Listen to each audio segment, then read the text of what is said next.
All right. Hello, everybody.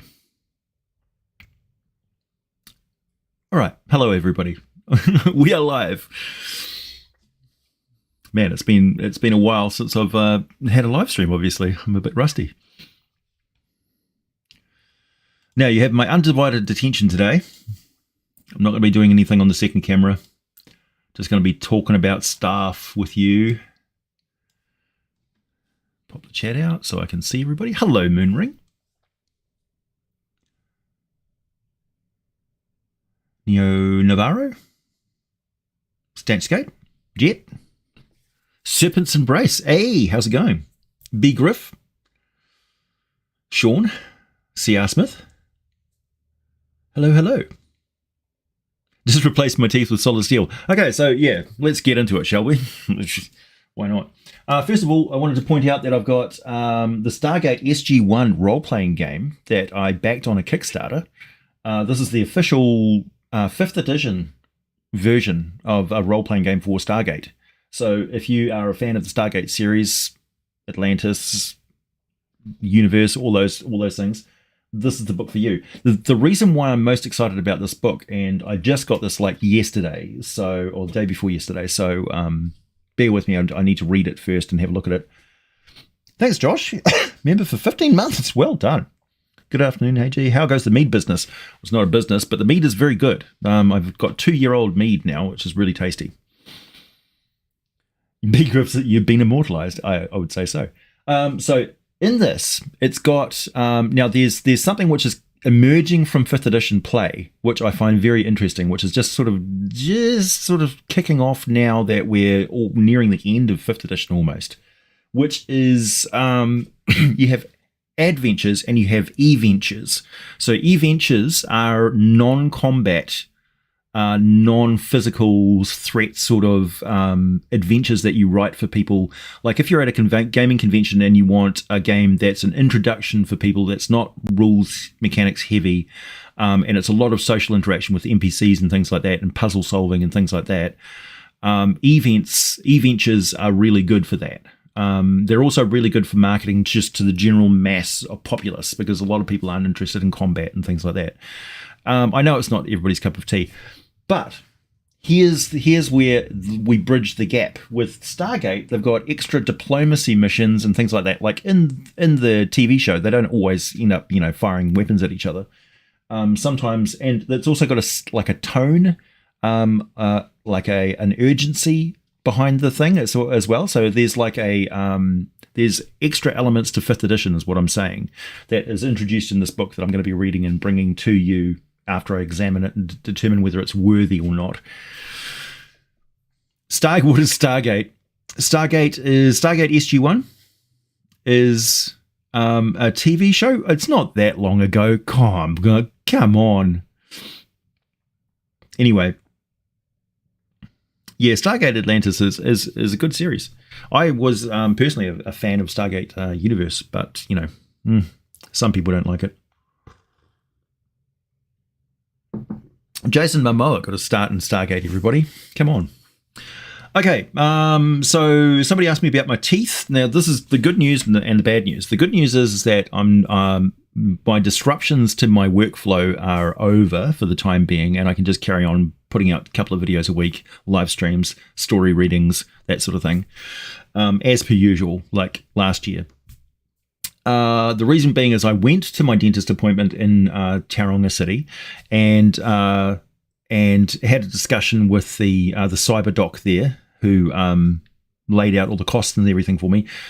It's very expensive to get dental implants in New Zealand. The total cost of it was $65,000, and I was like, got any finance options for that? And he's like, no, we expect to get paid on the day, like when it gets done, as it gets done. I'm like, oh shit, okay. So YouTubers and bank loans, not exactly a marriage made in heaven. So I'm going to have to work a couple of years towards that, I think. So yeah. So no tooth stuff for a while. Good morning, Adriana. So yeah. Bree is doing absolutely fantastic. Thank you for asking, Minring. She's really, really healthy. She's like the healthiest cat I've ever had. She's turned in a bit of a territorial terror around the neighborhood here. Granted, she has the best like neighborhood to protect, and all the other cats have basically been on her case since she was a kitten. So like she just wanted to be friends, but they were all fighting with her. So she's learned how to get the boot in, which I'm okay with. It's kind of okay having a pet that's a kicker of shit of other pets, you know. Yeah, $65,000. Yeah, that's New Zealand money, not American money. So it's like divide it by 0.4, whatever. I don't know. Have I ever played AD&D rules as written? Yes, I have. My friends swear it's the best system. It is not. Yeah, New Zealand currency is close in value to Australian currency. It's also fairly close to American currency. D&D cancelled. Boo, but getting to catch the live stream. Yay. Hey, nice one, Kick-Ass Duke. Nice to see you. Yeah, so that's basically all I'm going to talk about with teeth for the time being. They're functional, they work. I've got lots and lots of teeth missing, but you can't really tell because I've got like 7 teeth in the front, which you can see, and that's apparently all you need. So yeah, I'm okay. Hey, thanks, Robert. AJ, someone in the Destiny 2 community mentioned that this to describe the recent expansion, and I wanted to get your 2 cents on this idea of an archlich with the entire demiplane as their phylactery. Yeah. Okay. So a phylactery is a physical thing, right? It's not like think of like the Horcrux from Harry Potter, right? So the folklore of where the Lich's technology, magical technology comes from, arcane technology comes from. It's a little bit of this and a little bit of that, a little bit of that. It's all hodgepodge together, trial and error, very, very dangerous process, quite often fails. Not all Liches use the same process to become Liches, but the general outcome is the same. And the phylactery is a part of that comes from the tradition of mummy wrappings. And it also comes from the tradition of writing down a true name or the true names of binding powers that lock your soul into your body. Because the idea of with the wrappings, with the mummy, is they bind that soul into that body, but they also impose conditions on that mummy as well. So it has to rise again if those conditions are set off, triggered, you know, and then it rests again once those conditions are over. So if you break into its tomb, you wake up the mummy comes after you because it just wants to basically sleep through eternity and not have to deal with being undead, because being undead is very, very unpleasant.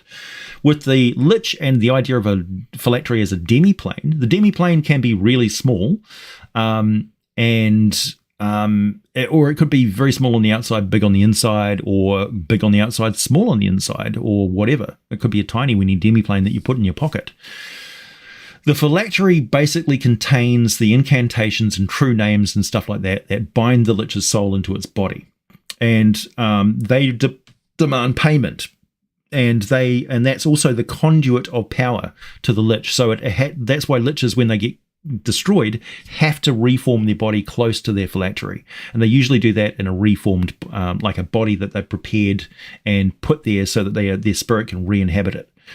They're not like wraiths and stuff that can reform out of nothing. They also feed souls into that phylactery as well to stop their body from decaying.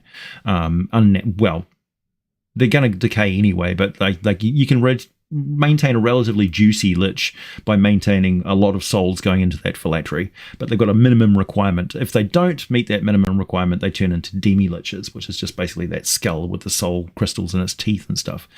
Demi-Liches, I don't even know if they've got phylacteries. They probably do. Anyway.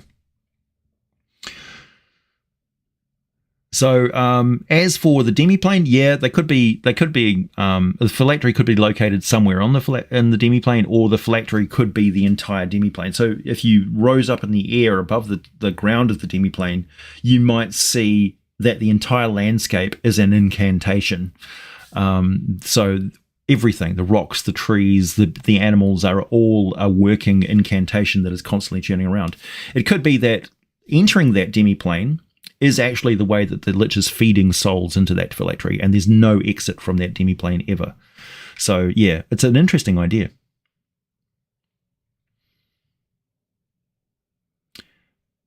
Okay, so 65k in New Zealand dollars is 43k in US dollars. There you go.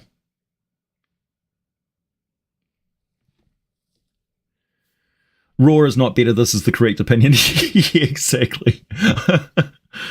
Yeah, 17th does me fine. Yeah, I've played all of the editions of D&D apart from the White Box set. I know what I'm talking about. I know what my personal preferences are. I'm not saying you're asking my opinion. That's my opinion from my personal preferences. I'm not telling you what your opinion should be. Okay? If you ask me my opinion, I'll give you straight up my opinion of what I thought of second edition. I didn't DM second edition, so I can't tell you from I can only give you a player's perspective of second edition. And from a player's perspective, it was fragmented. It was hard to find things. There was basically you kept your shutters on. So I concentrated on what my character could do and didn't worry about what anybody else's character could do. It was enough just to keep track of what I was doing. And most of the time the DM was running all of the mechanics and stuff like that in the background anyway, because they just knew that I didn't know the rules very well and they compensated. And I never actually DM'd AD&D. I leapt straight into 3.5, and that was years later. So yeah.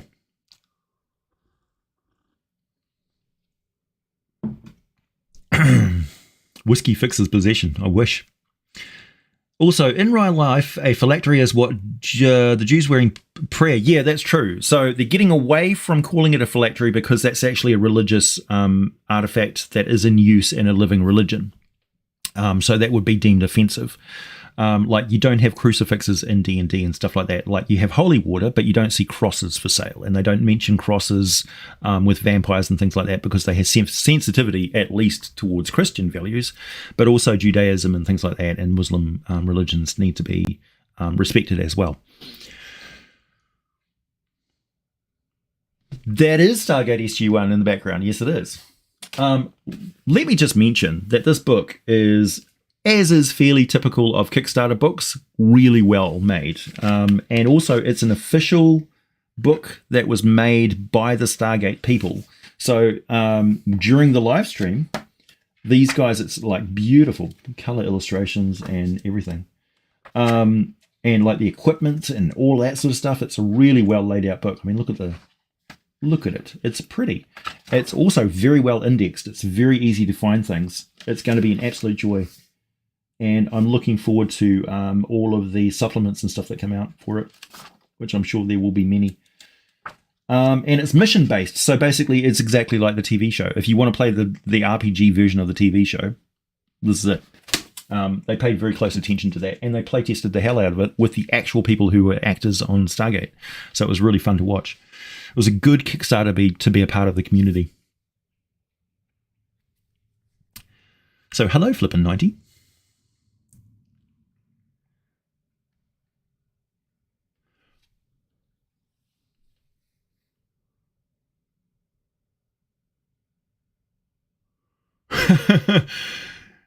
It's a carrot. Anyone watch the final of the Legend of Vox Machina show? I have not yet watched the show, so I don't have an opinion on it.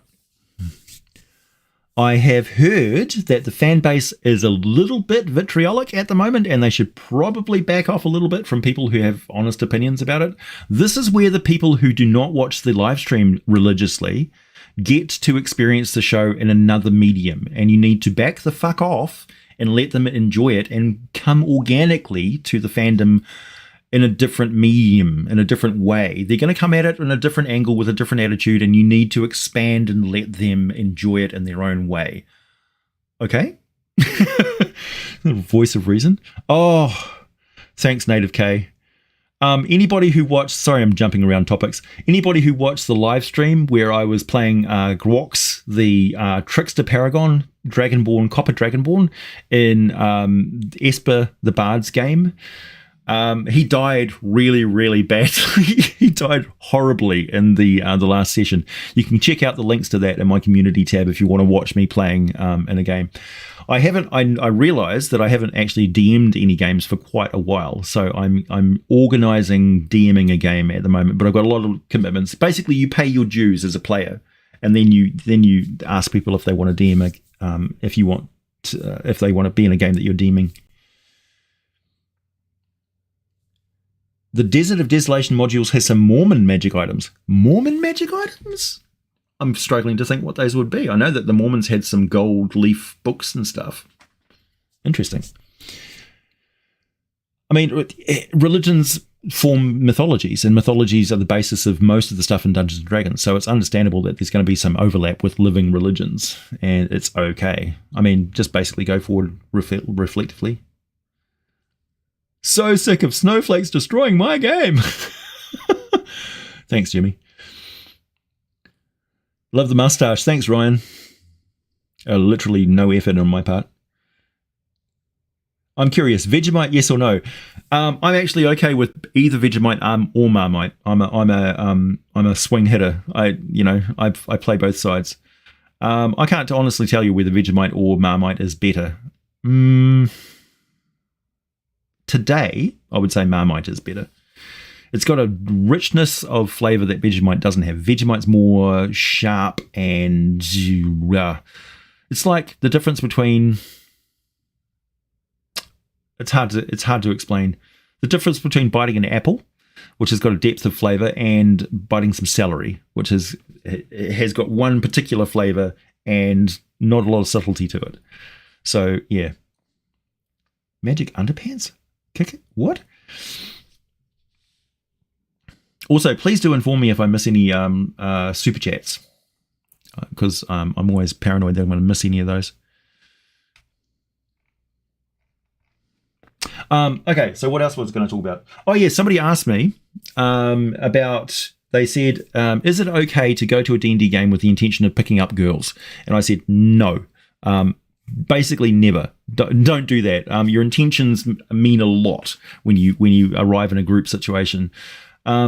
It's organically gonna happen. Is basically what I could say. Just be a good role player. Concentrate on being a good friend and a good role player, and keep all of that to the back of your mind, sort of thing, and let friendships and stuff form the basis of your relationships. And role-playing games are a perfect environment for that. So just get involved in role-playing games, and you will probably get involved in some sort of a relationship at some point.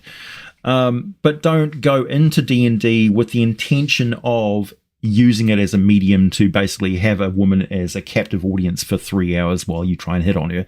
That's a fucked up thing to do. Don't do it. Just don't do it. I've had that done to me, and I didn't like it. It's a horrible feeling. What was that about mounted combat, Crom Smash? So yeah, that's my answer to that question. Is like just be a role player. Be a role player first and a guy second. Is all I can say. You may notice that I'm concentrating a lot on the south coast of Faerun in my latest videos. That's because as I write the scripts, I'm writing the Kickstarter book. So those lore bits that I put in the front of the videos are the stuff that's going into the book, essentially. So what you're hearing is me talking through my working process for writing the book. It's very organic. I kind of don't know what's going to happen until I start writing the video, and then the book will be riffing off what the lore stuff at the start of the video, with the bulk of the content of lore about monsters and stuff and facts and figures about places being kind of sidebars and things like that on the page. So the lore bit of it gets, the story aspect of it gets expanded in the Kickstarter book, if that makes any sense, and the rest of it is additional material. Yeah. Oh, there's one. Zach, thank you. Oh, okay. That's what you're talking about, holy underwear. Mormons had a specific type of underwear. Well, you learn something new every day, don't you? Thank you, Zach. Hey, have missed the last couple. Glad I caught you. Oh, nice to see you. I don't know if you've missed a lot. The last ones were basically just me like drawing stuff and talking about certain RPG planning processes. Yeah, rolls for persuasion 20. Come on, that's an automatic success. You have to go out with me. Ugh, so creepy.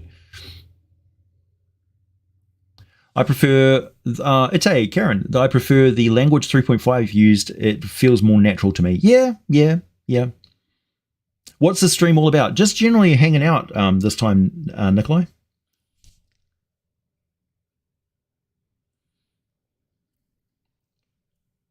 Thanks, Jimmy. Smash the like button. Which Kickstarter book? So I'm planning on releasing a Kickstarter book at some point. I'm not going to do it until I'm ready to go, essentially. But what I'm doing is, as I'm writing my scripts for my videos, because I write scripts for all my videos, here's basically last year's effort. This is most of last year's scripts. So as you can see, I write them out and I print them out and I read them from the page. It's not very environmentally friendly, but I like having a big stack of work that I've done that I can look at and go, yeah. Because it sort of reminds me that I do actually, I am a writer. I do write lots, and when people come in and see that I've got this big stack of stuff, that's what I do. Like, have a look at it. So as I'm writing the scripts, I'm also writing a Kickstarter book. And the Kickstarter book is concentrating on my alter ego character in the Forgotten Realms, the Sage, who is traveling from Candlekeep with the intention of getting all the way to Karatur. And that's why he's traveling along south coast of Faerun, because we haven't seen a lot about the south coast of Faerun. And I thought, why wait around for everybody else to do it? I might as well just do it myself and get into it and do a journey. It's not an exhaustive, complete guide to the Mare jungles and all that sort of stuff. It's basically just one man's perspective, but it's an on-the-ground perspective of what it's actually like to live in the Forgotten Realms and to travel outside of the Sword Coast. The Sword Coast is a primitive frontier area. It's got specific things to it that's not common to the rest of Faerun. And that's something that I wanted to highlight. Like, for instance, when I'm talking about Zakara and Karatur, particularly Zakara, genies forced all the dragons out of Zakara. So there's basically almost no dragons in Zakara that are the normal dragons that we know about. Unless they live underground or are specific types of Zakaran dragons, they don't generally exist. Same thing with the giants. The giants are mainly northern Astoria remnants, the true giants there. In Zakara, there's descendants of those true giants who are reef giants and jungle giants and desert giants and stuff, but they are not a part of that culture, and they don't accept the ordning and all that sort of stuff. So they've got a completely different religion and mindset and attitude towards little people. Hey, Comic Duck, thank you. Hey AJ, how would you incorporate a Dark Sun style apocalypse into Forgotten Realms, like Magic 4 failing or something like that? Well, it's basically built into the Forgotten Realms setting already. Forgotten Realms is successive disasters, and at the moment humanity is on the rise in a post-apocalyptic world where Netheril has fallen, the greatest empire the humans ever produced, Maedrocracy and stuff, apart from maybe Imaskar, fell. And so humanity is scraping itself up from the ashes. Elves also kind of destroyed themselves with the Crown Wars. Basically, the only ones who haven't really suffered huge disaster, well, actually, no, that's a lie. The dwarves also suffered huge disaster with the collapse of the Great Rift. So the place where their civilization sort of came into fruition 11,000 odd years ago in Faerun collapsed, the main center of population, and they all spread westward, and then settled the rest of the Forgotten Realms. So yeah, it's pretty easy to do that. Probably the easiest thing to do would be environmental disaster, like the spread of the Anarok Desert suddenly speeds up because magical effects have been unleashed. Maybe the faerun from under the Anarok Desert have been released from their magical entrapment and start draining all the magic out of the world. And that could have all sorts of far-ranging effects. I would say look at Mystara and her relationship with her devotees and things. Mystara has kind of an interesting relationship with her chosen, and she does things in a kind of a fickle way. She really hates people hoarding magic or disseminating too much magic. She's got a fine sensibility about that.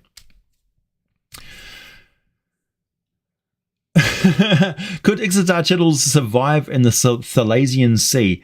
Yes, they probably could. Because they have magic and they're intelligent species, and the intelligent species are hallmarked by their adaptability. So you could come up with alternate versions of Ixodar Chittles that are air breathers, for instance, air manta rays. And we got cloakers and what are the other ones? Cloakers and dark mantles and things like that. Well, dark mantles are more like octopus, cave octopus, but we have a precedent for all that sort of stuff. Hey, Mr. Sai, I'm good, thanks.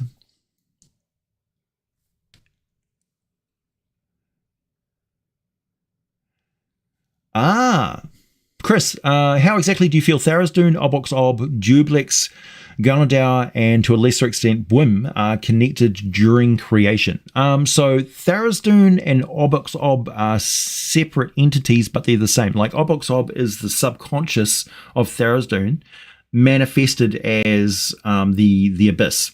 Okay, so Tharizdun had a nightmare of a failed universe, and it came into creation as the abyss. So the abyss is reorganizing reality according to Tharizdun's worst nightmares. And his decision to end the universe and restart from scratch was fought by all the others. And in the process of trapping Tharizdun's main motive personality for doing that, he got separated from his other aspects. Obox Ob also got crippled by the Queen of Chaos, and Obox Ob basically got reduced to a remnant. And Deweyblix and Gonadar are parts of those Obox Ob remnants, with sort of spreading out successively. So Gonadar is like the part of Tharizdun that was in control of all of the oozes, intelligent oozes. So it's almost like they worshipped a version of Tharizdun that was Gonadar. Deweyblix is worshipped by, well, Deweyblix is kind of like the leftover muck that crawled off into the darkness. Like, imagine the Queen of Chaos is fighting with Obox Ob and slashing huge chunks of him away, and that's Deweyblix. He's like this slimy mess that, repulsive. So they're all kind of related to each other. Bwim, I don't know much about Bwim, so I'm going to have to research that one. But that's the general gist of it. So what happens when parts of a god get annexed from each other, because the god can't be destroyed? In any other instance, it would be like, well, the main god is destroyed and all of his avatars get killed in the process. In the case of Tharizdun, they were just too powerful. They were demigods and gods in their own right. So yeah. There is no more. Thank you.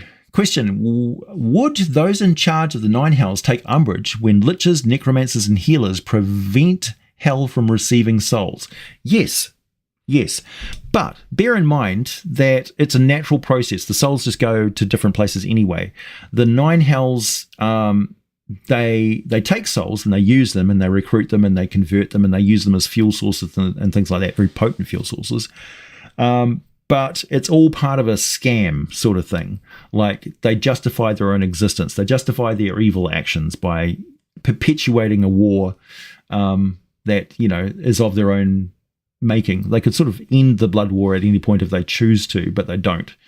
There's three parties involved in this. There's the demons who want to destroy and recreate creation. There's the devils who want to basically fight against that and be outside of the restrictions of absolute law and or absolute goodness.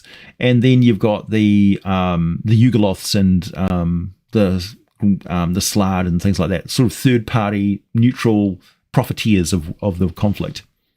The Yugoloths are a perfect example of mercenaries. What are the great ghouls you mentioned in the Jan video? I will be talking about them. They're the Karatur version of ghouls, essentially. They have a ghoul society. They are different physically and in lots of different ways. They're very different from ghouls.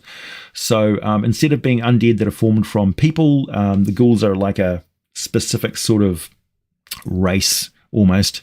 Like they have, they look mostly human, but they have like animal hoof feet and stuff. Like, I think it's the feet of a jackal or something like that, or feet of a donkey or something. The elves ruined almost every fantasy world they were in. That's true. Yeah. So many scripts. You work hard. It's amazing. I think at least halfway done. Halfway done. Oh no. No, that's just be working. Like, doing the scripts for the Kickstarter book is a totally different kettle of fish. Writing a book is a monumental task, and I have great respect for anybody who does it.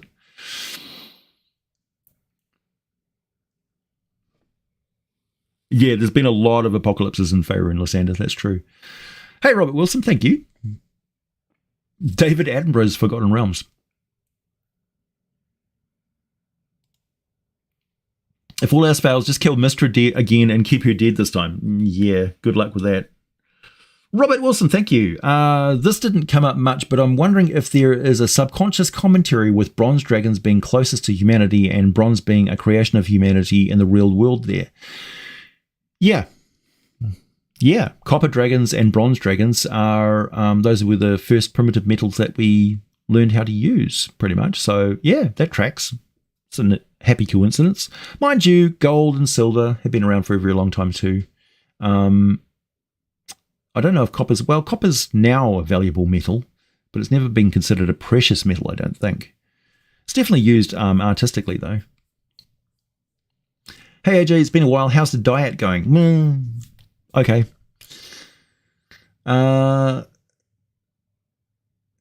So, Moonring, thank you. So what you're saying is that it's the age of the Ixadatls and faerun. No, I'm not saying that. If anything, it's the age of the goblinoids, who are probably going to rise to ascension at some point. Humanity will probably rise up again as some sort of magocracy and stuff, but bear in mind that Karatur, and particularly Karatur, is a human civilization. So you go from town to town and there's like no monsters around because everything's civilized. So the monsters have adapted to live in cities and towns and things like that. That's where you get like Japanese folklore and things like that. There are vast wildernesses in Karatur, of course. It's a huge territory. Very, very little is known about it from the people of Faerun in general, particularly the people of the Sword Coast. It's, mythological place that they don't know anything about. They couldn't draw it on a map, sort of thing. And like areas like Malhurund and Unther and Thay are ancient civilizations that have been around for thousands of years, much older than many of the civilizations that we have on Earth. So it's a very different sort of thing. And Ixadatls are just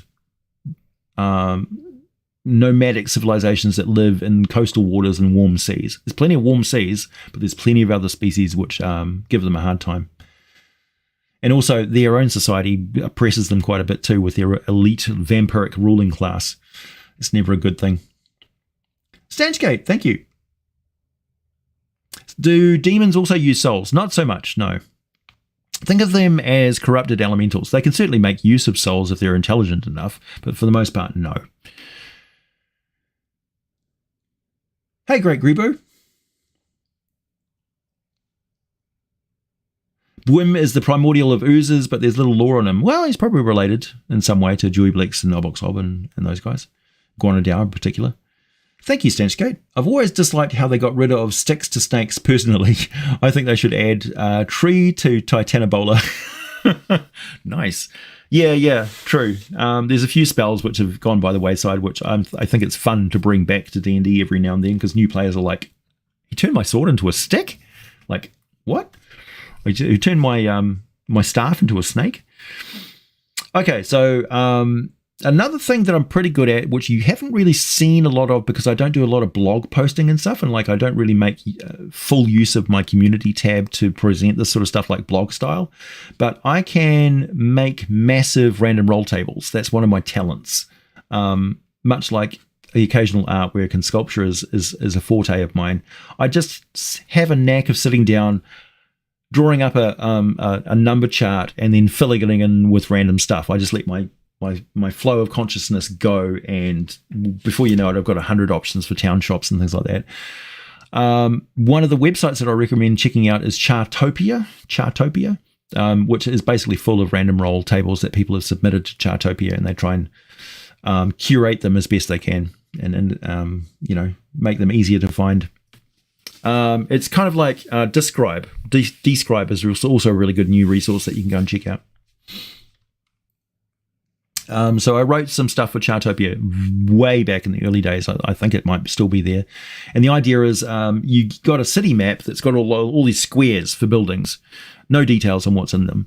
And so you get a random roll table that's got like 10,000 different contents of shops and stuff like that. And it'll have little things like, okay, this shop is a blacksmith, and next door to a blacksmith you will commonly find a coal merchant or a firewood sale place.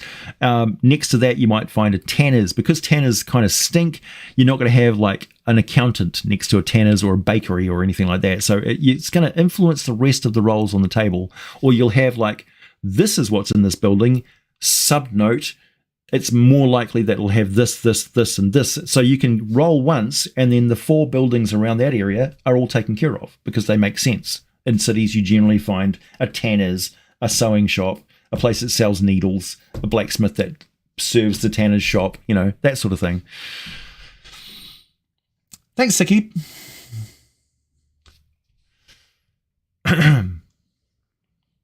Bilbo, thank you. Is there a hard line between a Dragonborn and Draconic bloodline sorcerers? Are they seen as equal parts of the Dragon diaspora, or are they seen as distinct separate things? They're seen as distinct separate things. So Dragonborn have got a muddled history in D&D. So for people, the bulk of D&D players these days, they are just a playable race that's always been around and a part of the Draconic milieu of different creatures.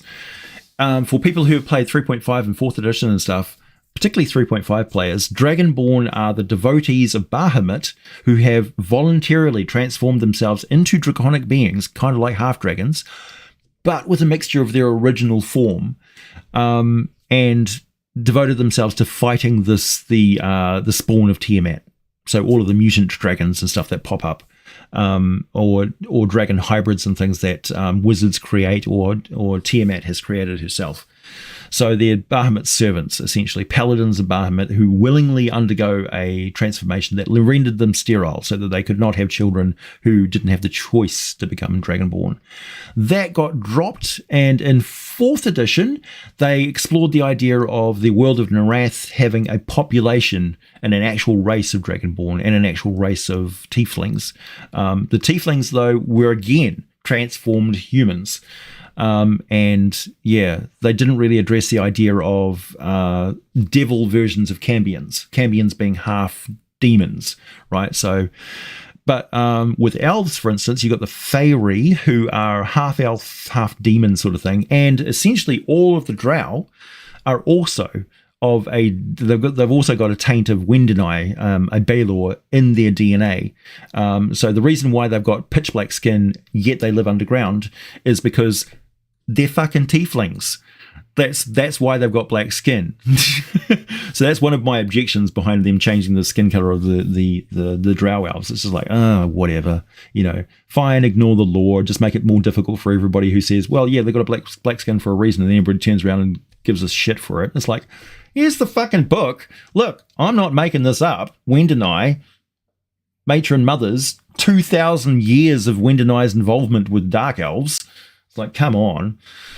It's like, I'm not pulling this out of my ass. So, yeah, there you go. What was the original question? So Dragonborn in 5th edition are a distinct race that are different. So they're of draconic origin somewhere along the line. But we don't really need to know how and where. And dragons have a propensity for burying things in mythology and folklore of their own creation anyway. And that's one of the things over the last couple of years that I've been trying to stress to people is that don't take people's religion in the fantasy world as being reality. It's their version of things. And if you want a perfect case in point of that, the video that I did on the Darrow perfectly illustrates that this race, which was created through magical experimentation on another world that gets transported to another planet, has an entirely different view of their creation and have no idea what their origin was. So they've clinged to their religion there and their religious dogma, which is in direct conflict with dwarves. And yeah, but they were originally dwarves. So it's kind of tragic. And Dragonborn are a distinct species as well. On the Forgotten Realms, for instance, there's a population of them around Jacinta and Unther and Chondath.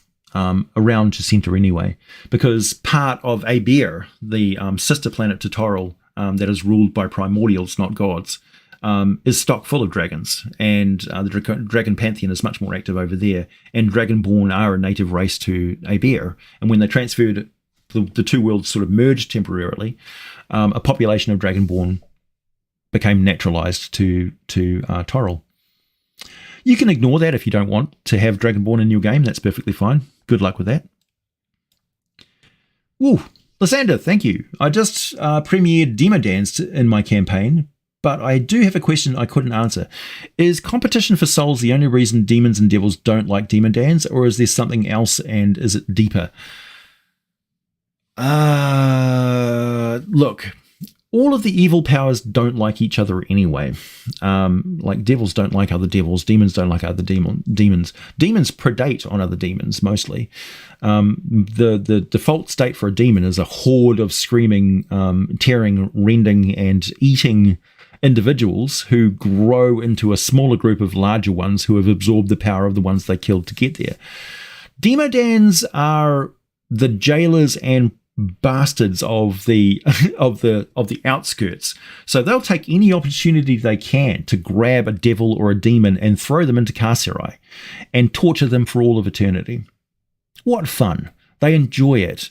And that's why they're largely hated by everybody else, is because they're very effective at what they do, and they only do one thing and they do it very well. And when a Demodan shows up on your home plane, in your planet somewhere, generally stay out of their way, is my advice. Ever hear of the Garuda? No, I don't know. Hey, Tyler. Hey, AJ, been a hot minute since I've been able to pop into one of these. Glad to be here. I'm glad to have you. I don't think, Nelson says, I don't think PC should be allowed past level 5. The threat of death and dying should always be prevalent in the game to add realism. It always is, Nelson. Get better at DMing. There's always a chance of your character dying. It doesn't matter what level they are. Don't nerf the players because of your failings. Sorry if they find that offensive. Moonring, thank you. So exodigitals need a communist revolution. Yeah, they really do. Halflings. Yeah, halflings might take over Toril. Why not? The population of halflings in a lot of the cities, like if you read particularly the second edition books, campaign guides and stuff, you look at the population densities and see how many halflings there actually are. There's a lot of halflings on Toril. A lot. We don't even know the true extent of it. Like the continent of Aussie, for instance, might be entirely stocked with halflings. We don't know. Cease the means of vampirism. Yeah, that's good. Good suggestion. Yeah, random tables are just fun. Like, I really enjoy just making them. Turn your staff into a snake and I'd probably just eat it. Yeah.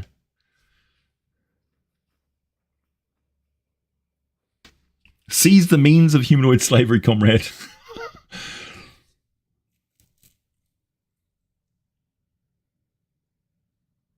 The antisocial industry folk together, yeah.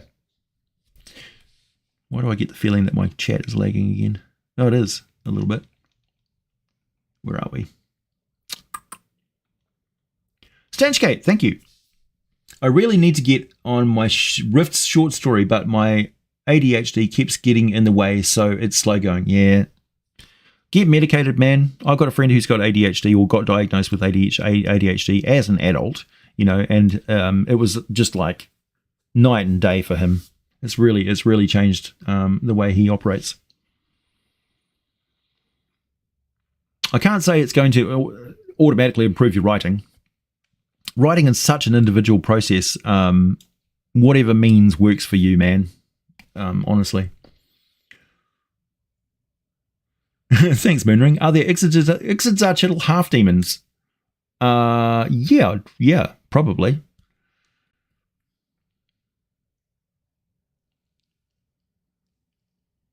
Nelson, it's a game. Yeah, it's a game.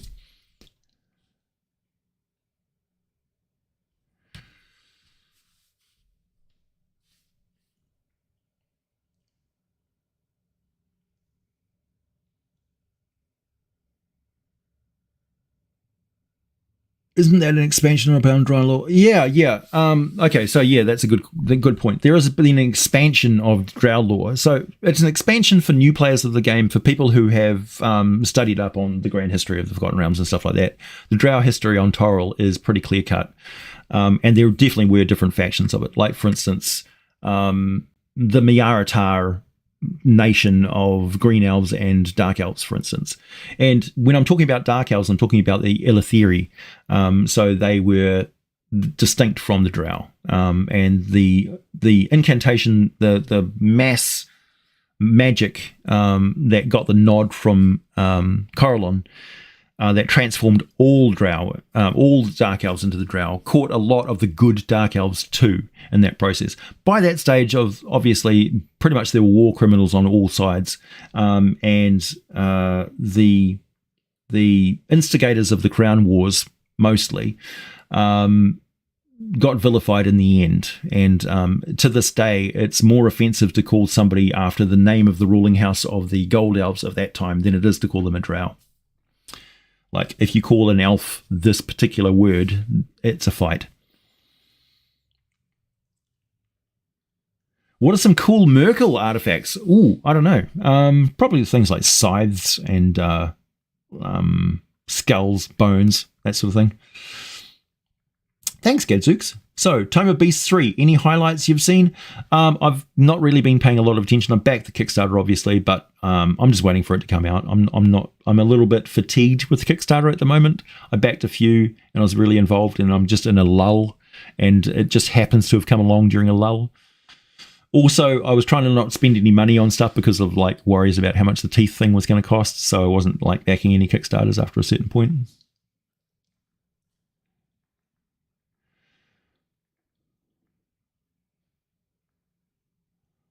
Oh, yeah.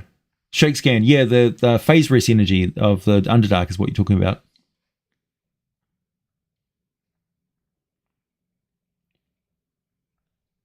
A lot of halflings would eat a lot. Yeah, but they also produce a lot of food, so it balances out.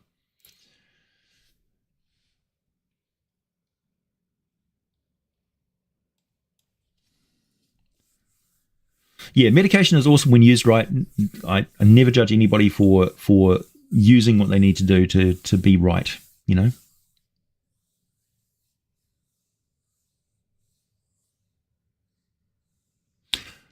Same here. I like to pretend my writing is just my accent. Yeah. Hey, AJ, I've been running an ongoing pre-cataclysm krynn-based campaign for a while now. Chromatic dragons, ogres, and the forces of Tarkhesis. Tiamat versus Paladine and players. Tarkhesis is not Tiamat. Or at least the creators of the Dragonlance will tell you that. We all know that she is. Must be frustrating for Tracy Hickman to be like denied. Fans of his work turn around and say, nah. We don't care what you say. She's Tiamat. Okay, what else was I going to talk about?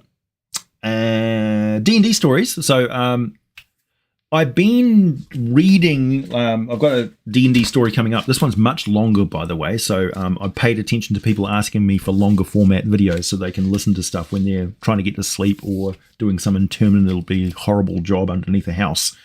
So I'm looking for longer stories and stuff. And talking of stories, if any of you have a short story that you want to submit to me to read as a Dragon Tale, do so. I'm welcome. I'm open to that. And we can talk about money if it's good.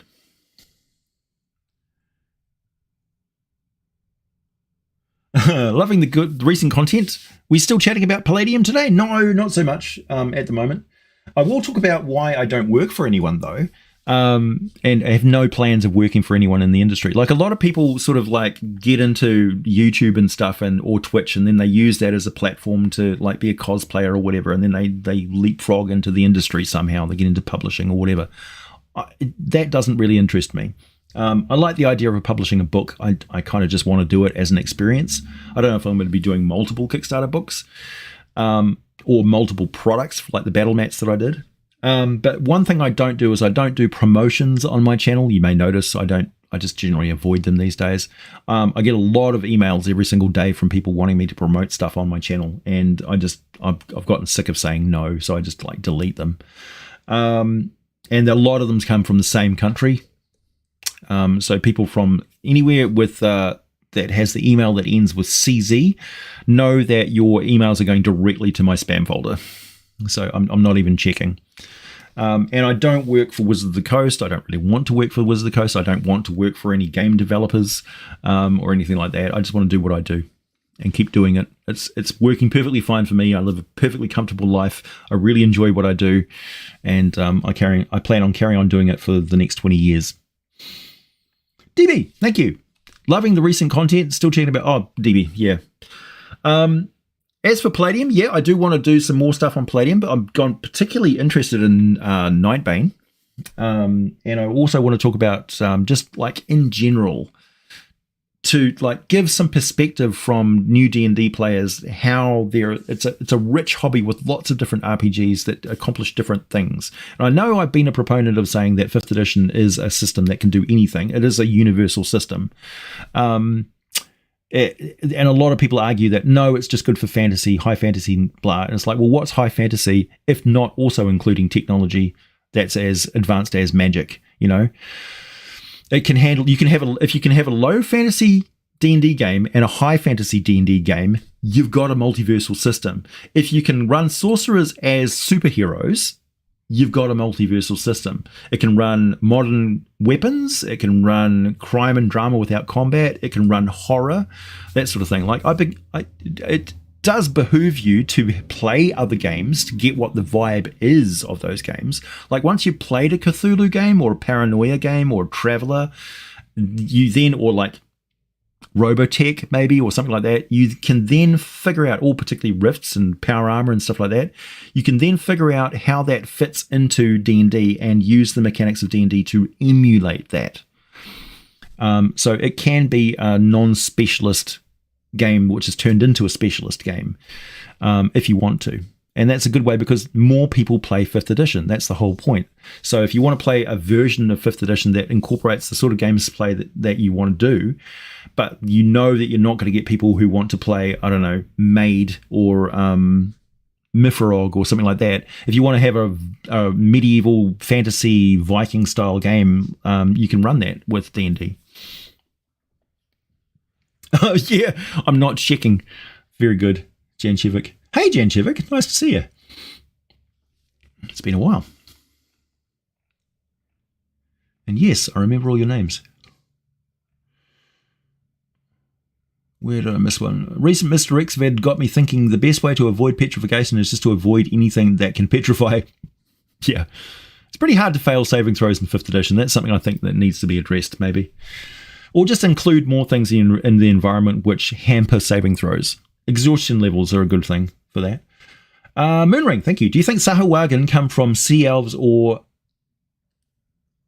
Anguillians, or the more controversial deformed Ixalar theory? I don't have any theories on that, unfortunately, Ixalar and stuff. I know that the Sahuagin have a mutation which produces versions of them that look like Sea Elves.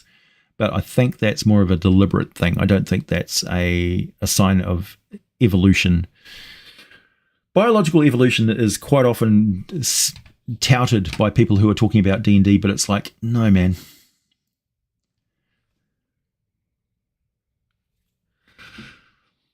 I use green for my depression, aches and pains. It's the only thing that works. Don't like pain pills. Whatever's good for you. Vodka is my medication today. Cheers, AJ. Cheers. I drink a lot of coffee. It's a drug.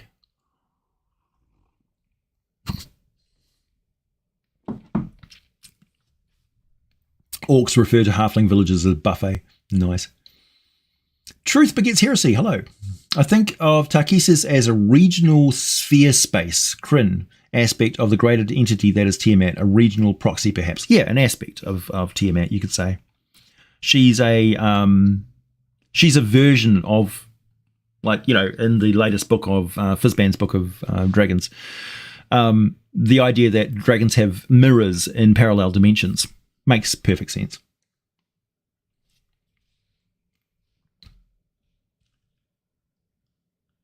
That's clearly Bahamut's other 5-headed idiot twin sister. Yeah. That's part of the draconic folklore as well. Like Bahamut and Tiamat have been risen to huge prominence on Toril, because Toril is like the backwater kicking world where they fight. So they're seen as much more important gods in the draconic pantheon than they actually are. Like dragons don't actually, outside of like on the world of krynn and stuff, they wouldn't even know who Bahamut is. Paladine, yeah, but Bahamut, nope. Brian H, yeah, at the start of the stream I was talking about the fact that I just got this book like 2 days ago, so I haven't had a chance to try it yet. Thank you very much for $5. I haven't had a chance to try it out yet. I'm still in the reading through it, reading specific bits of it, and then reading it cover to cover, and then actually playing it. That's my process for RPG reading. Thanks, Tony. Will you be doing a review of the Thay book when it's released? Abso-fucking-lutely. I'm really, really looking forward to that. Not just because I really like the people that it's coming from. Like, that's a legit book. It's going to be good. It's going to be good. What else have I got on my notes here? Why don't I work for everyone? D&D stories, master tables, South Coast, recent books, end of disruptions. Oh yeah, people keep asking me about the class videos, doing character class videos, and like remastering my class videos for like Warlock and Wizard and all that sort of stuff. Maybe. It's one of those things where, like, writing for me is a very mood thing. Like, I'll generally do a lot of my writing at nighttime when I'm just, like, I'll do it in a spree. So I'll write 5 pages and then look up and go, I have a spine, I need food, and I need to pee. Sort of fall off my chair sort of thing. Not a healthy way to be. Character class videos are like that times 100. Like, I need to be in a specific mood to do those sort of videos. And I approach them from a lore and world building perspective. So I'm not interested in character class rules discussions. Like, the mechanics of character classes is as interesting to me as watching paint dry. I only really read up on character class abilities when I'm about to play a character of that character class. Otherwise, I don't bother. I don't bother, because it's so, like, so much of that is part of the general background conversation of D&D that I'm always sort of seeing that in the background. It's just like a cloud of discussion of rule mechanics, and it's not really what I'm about. Are there underwater monsters that can petrify? Probably, but think about it. What would be the point? Particularly if you're having a fight in pelagic seas with an abyssal depth below you, they'd have to chase a stone version of you, unless it was a buoyant petrificate, like if you got petrified and then bobbed to the surface as a floating rock, like pumice. That would be interesting. Stanchgate, meant for 28 months. Wow, thanks. How do you convert 2nd edition to 5th edition for Sigil NPCs? I think the only thing you really need to worry about is armor class is generally a lot lower in 5th edition. There are errata on the actual D&D website for doing that, and I think maybe even D&D Beyond has got some notes on conversion. But the D&D website itself, like if you go to dungeonsanddragons.com, whatever, will have notes on converting things from 3.5 to 2nd edition to 5th edition. The other thing is like Thaco and saving throws and the way that death is handled and things like resistances. But that's about it, really. The weapons and stuff is pretty similar, and attribute scores are all basically the same. So, yeah. What are some things, items, and creatures that are unique to Karatur, like Karpa, Taco, the Lung Dragons? Heaps of stuff. Heaps of stuff. If dragons have mirrors in different planes, could a dragon do the Jet Li the One plot where a dragon travels the planes, killing itself to concentrate its power? Yeah, I think that's a perfectly legitimate plotline. Makes for an interesting villain. Makes for a good excuse to go cavorting across the plains. Why not?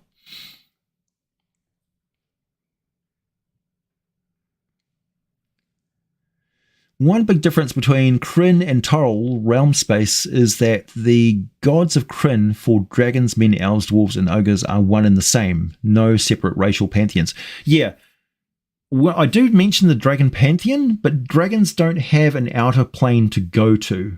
When they die, they diffuse into the environment. So their pantheon is alive. They're not gods. They're just super powerful dragons sort of thing. Ish. Their pantheon exists independent of the dragon's belief in them, because if not, they would have died out after the dragon civil war. Right before the war with the giants. That's on Toril anyway. In different planes and different planets, it's a different story. But yeah, to avoid confusion, I mostly talk about Toril. So on Toril, the dragon pantheon is just super powerful spiritual dragons. They aren't gods. They don't follow the same rules. They don't have outer planes. They don't leave bodies behind in the astral sea when they die. That sort of thing. Ah, that's an interesting one. A version of petrification that does ice instead of stone. So it just freezes you, turns you into a block of ice. Then you would float to the surface. I like it. How would you stop from melting, though? Because that's kind of like a death sentence. Thanks, Brian H. A Warlock Patron lore guide, like the one you did for the Faiths, would be amazing beyond belief. It'd also be extremely complicated, but it's an interesting idea. How do warlocks get their powers? What are the main powers that are operating on Toril? What does it look like when you confront a warlock of Demogorgon, or Grast, or Frazerblu, or Bwim, even? Did I play Diablo 2? I played Diablo 2 for many months. Yeah, I played Diablo 2 like almost every day. I loved it. Ah, a Herodric cube. The ashes of Quile. From the ashes of Quile, I have brewed for you a potion.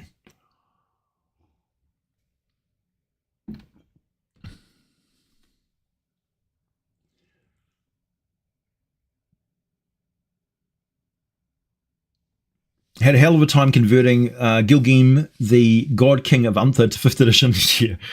Yeah. He just put him down. Basically, he was a titan. He was a demigod by the stage. He got into a fight with the gods.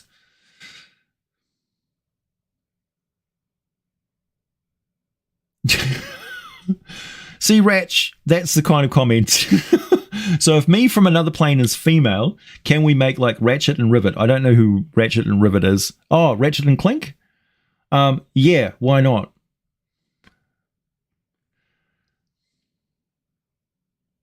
Hey, Green Scythe. What's the time? Oh, we're almost at an hour. Like I haven't even looked at the clock and it's 3 minutes off 1 hour. How's that, man? You can tell. You can always take the cook out of the kitchen, but you can't take the cooking timer out of his head. I was a cook for 14 years, long ago. Do you think there's a good way to incorporate prestige classes from 3.5 edition to 5th edition? Yes. Make subclasses, but they're only accessible past a certain level. I would suggest level 10.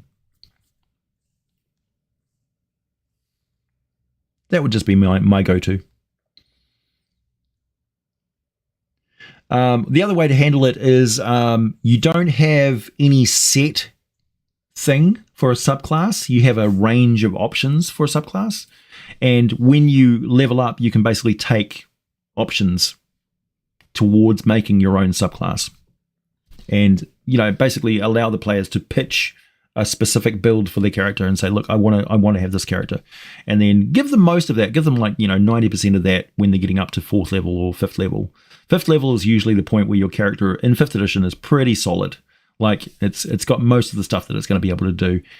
And then 10th level is like the completion of that character, and now they're ascending into something else. Have you heard of Big Luigi from Spelljammer? Rings a bell. Big Luigi. Wasn't he a bartender or something on the Rock of Brawl? Has that got anything to do with the Rock of Brawl? I don't know. Hey, Malcolm.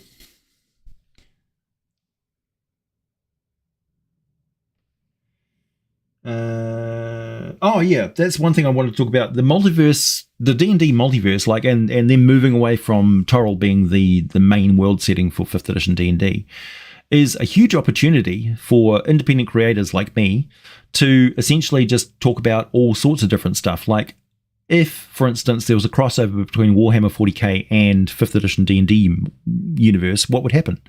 What would happen if one of the planeswalkers, like Jace, for instance, turned up on Toril? Like, what would he look like power-wise and stuff, and what are his capabilities in the D&D sense? Now that the fixing has happened in Magic the Gathering. That's the other thing too. Magic the Gathering has been massively nerfed in preparation for it incorporating into D&D. Like, it just has. It's plainly obvious when you look at it. If you cross over between the two different worlds of lore, like I do, tend to every now and then, because I like Magic the Gathering as a card game, but I also like the lore and stuff of it. It's pretty clear what the big event of the War of the Spark was all about, and that was capping the planeswalkers so that they could be incorporated as D&D characters. Makes sense to me. I mean, I could be wrong, but I don't think I am in that case.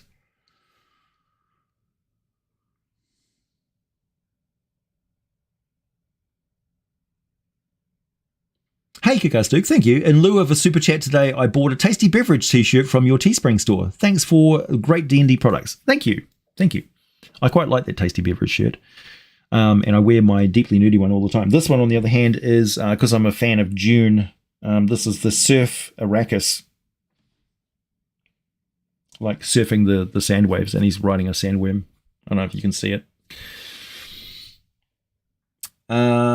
Victor, do you mind me scouring your older videos for some video ideas? I've been out on my own for a while. Also, greetings from the City of Doors. No, not at all. By all means, go for it. Like, I don't mind anybody sort of like, not like word for word copying my content, but like making videos about merfolk and stuff when I've already made a video about merfolk.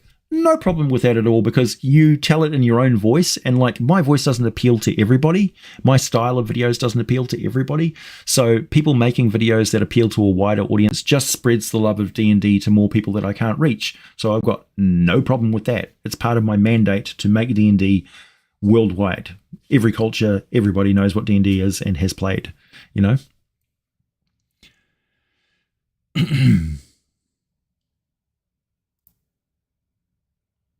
A Rift shifter to D&D, maybe. Yep. Leyline Walker? Yeah, for sure. What do the Spinac and Tuber aliens look like on D&D? You know, Teenage Mutant Ninja Turtles? Teenage Mutant Ninja Turtles? You can actually make a Ninja Turtle in Dungeons & Dragons really easily, so why not? Monk Turtle. There you go. Eats pizza. Just happens to have these trail rations made of flattened bread and some cheese. What do you get a better cut of money-wise, super chats or merch? Super chats look better for the channel in general, so they're better for my analytics and better for my overall business plan going forward. Merch-wise, Teespring definitely takes a cut. Like, if you buy a t-shirt, I think I get like $5 or something like that. So I get a better cut from super chats, generally speaking. But I really like selling t-shirts and merch and stuff, and it makes me feel good when I see them selling. Because I don't sell very many, and I do put a fair, like, I invested about $300 in those designs and stuff. They paid themselves off. Just now I'm into profits for anybody who buys them. But yeah, it was good. That allowed me to employ a graphic artist, Carl, as well. And he's a good dude, and he deserves it. Thanks, Eric K. Thank you for the hours of entertainment over the years. Just rewatching your dragon videos yesterday. Oh, nice. Thank you. Plenty more to come. I remember when I used to say, like when my channel was growing, that I'm only just getting started. Well, I'm now at 106,000 subscribers, and I'm just hitting my stride. Okay, so now we're in the marathon, the long haul, till I get to 1 million subscribers. And I will get to 1 million subscribers. I will.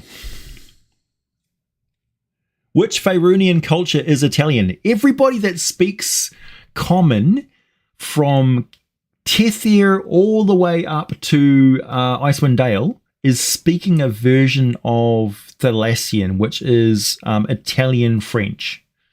So common language that you hear when you're on faerun sounds like a mixture of Italian and French, which English sounds like a mixture of flat German and French.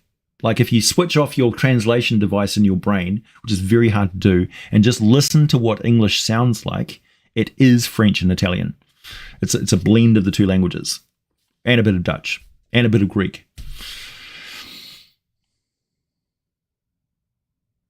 What do I think about the Kamigawa drop? Oh, you got me there. I don't know.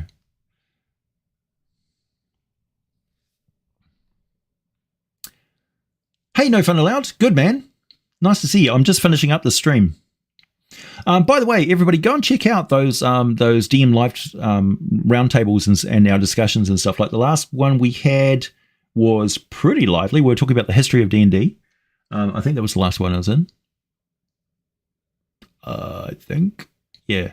And that one we, like if you want to learn about the origins of Dungeons and Dragons and the people involved and where it all came from and stuff, that's a really good live stream to watch, where on the DM's Roundtable we all had our discussion about, various questions and stuff. I should actually make a video at some point talking about the origin and history of Dungeons and Dragons, like where it came from and what its origins were, because it does help explain a lot about where the old school players are coming from, and the evolution of 4th edition as a more physical game on a grid, for instance, and stuff like that. Like, it makes a lot more sense. How do I plan on getting 1 million? Through hard work, hard, steady work, and years of good content. That's what I plan on doing. Just doing what I do. Just keep on doing what I do. I thought it was Saxon in French. Yeah, same thing. Surprised you only have 100k. Really? I've been listening to a ton of your videos to refresh my lore. Yeah, well, it's ticking along.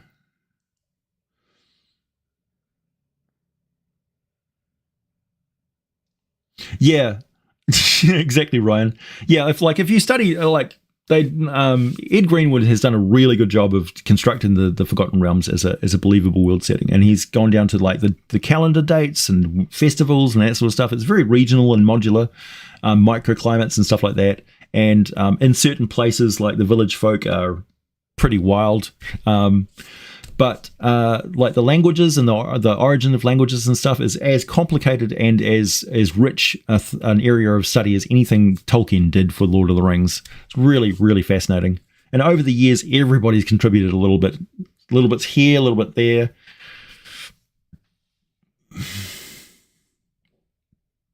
Yeah, English is a bunch of different languages in a trench coat. That's true.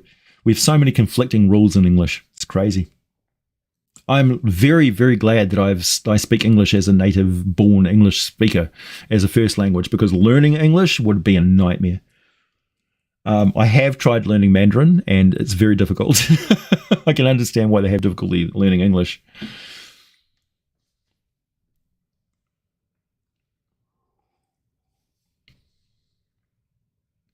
What is a Romance language? Those are languages based on Latin.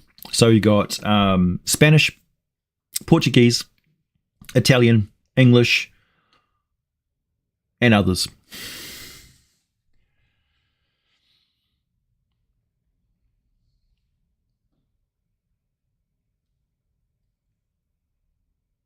Any teasers as to what the next dragon video will be? No.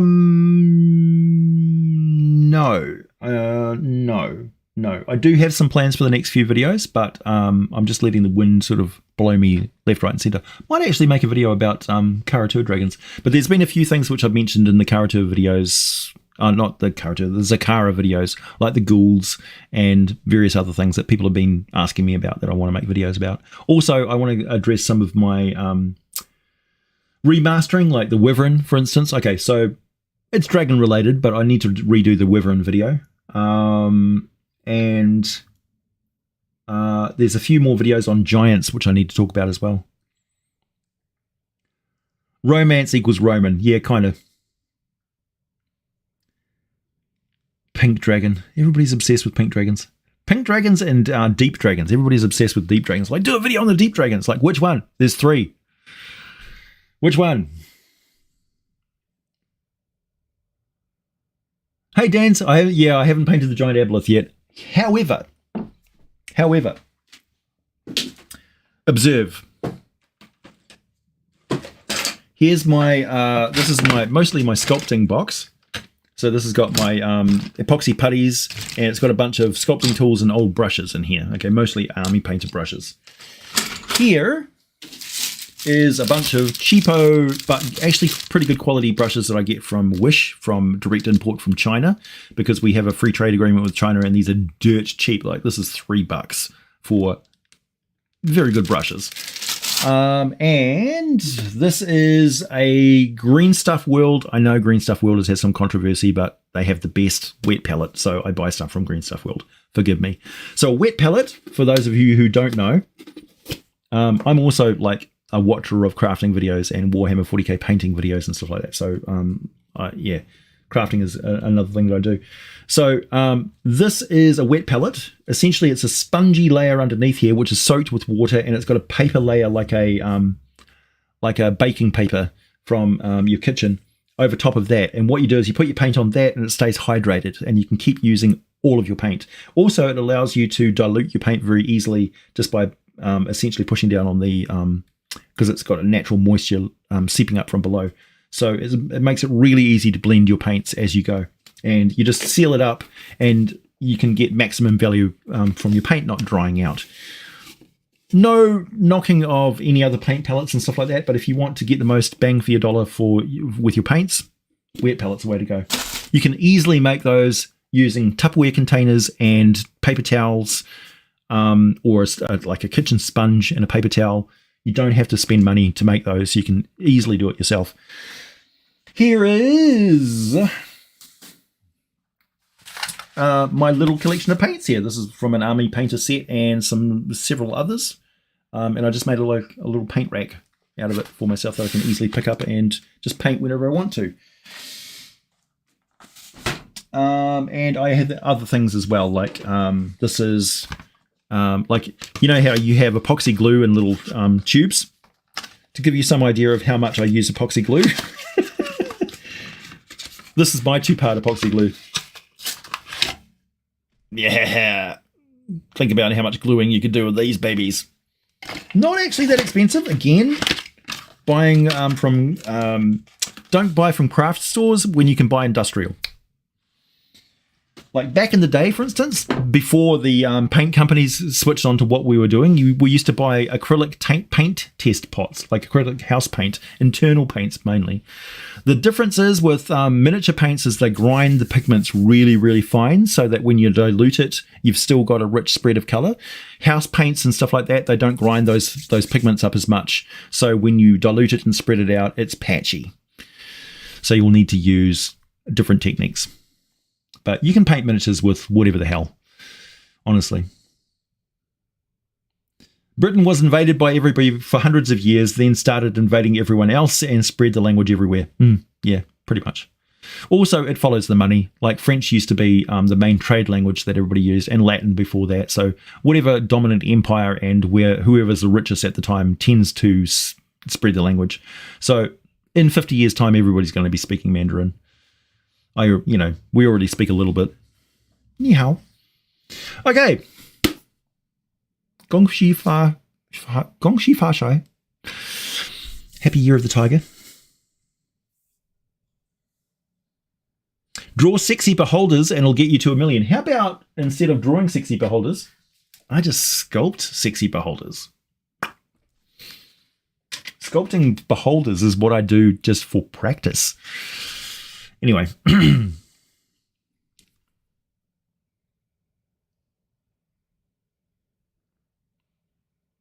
Write the names of my super chats on my body. Do hot tub streams. God, nobody wants to see that. Nobody wants to see me streaming in a hot tub. Seriously. Well, maybe one person.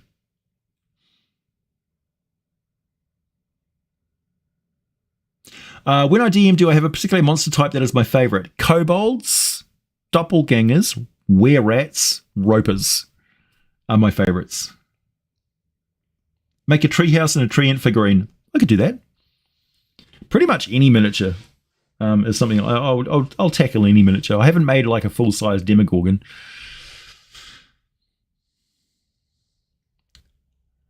Beholder feet is a cursed image.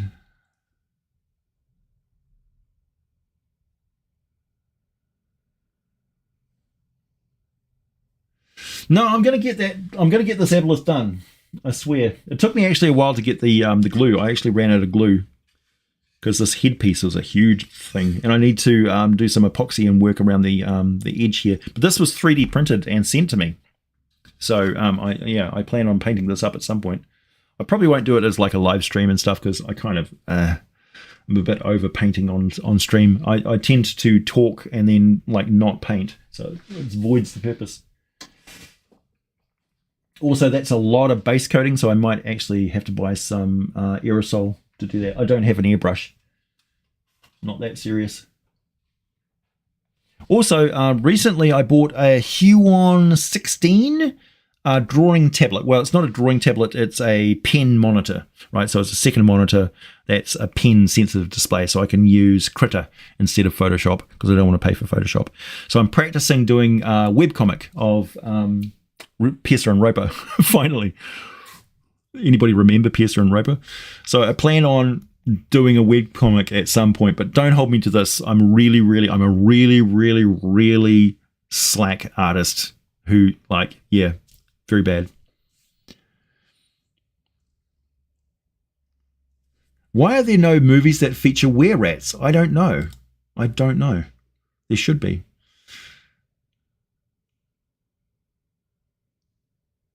At least give us one stream in a purple velvet robe while smoking a pipe, lol. I have actually considered recreating the study room of Mordenkainen that you see in my videos where the alter ego version of me in Candlekeep is sitting there talking to Macrotaxel, my pseudo-dragon. Well, he's my human, I should say. So I was thinking about recreating that and actually cosplaying the costume and sitting down and like transitioning from that image, and then I'll be like doing a perfect imitation of it, and then I'll turn to the camera and everybody watching at home go, "Whoa, what the fuck?" That'd be hilarious. Would I sculpt a dragon mask? I could do that. Would that be interesting to you, Kick-Ass Duke? It's 28 months as Silver Dragon. I think that's pretty much a command.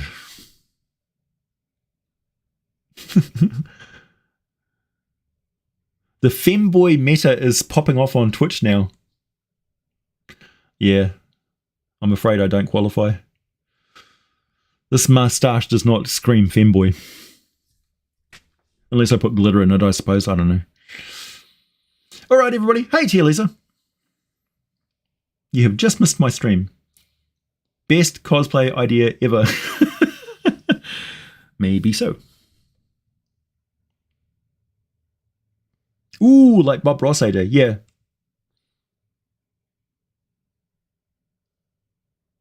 Start every stream in a high back chair next to a fireplace and say, "Oh, hi, I didn't see you there." Yeah. The most interesting sage ever. Okay. Time for me to go, everyone. Europeans are worse ropers. Yeah, that's true. It could be a femboy dwarf. True. Yeah, the mustache says daddy. It's true. I can't help it. This is my genetic inheritance. I have to grow a mustache. Like my father and his father before him and his father before him and my brother and my uncles. Like all the guys in my family. I look kind of like Johnny Depp. Really? I don't buy it. Anyway, time to go. Catch you later, everyone.